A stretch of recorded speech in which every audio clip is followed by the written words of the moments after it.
Ako po si Elmer, operator ng Smart i3200. Ito po ay nagamit ng 6 na araw na may 174 meters na run.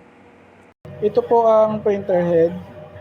Ang huling palit po nito ay October 2025.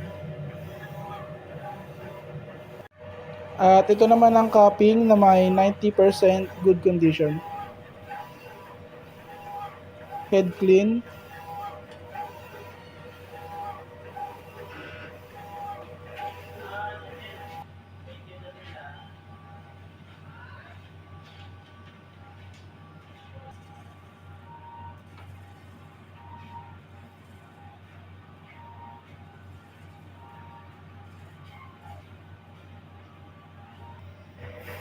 At sunod naman, nozzle check.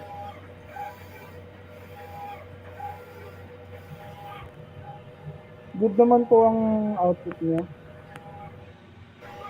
Ito po ang ink tank, tama lang ang level. Ito naman ang AVR. Ito po ang waste tank, napalitan po ito noong Sabado. Ito naman ang unused ink. Ito naman ang mga used ink. Daily output monitoring na consume last week at weekly inventory.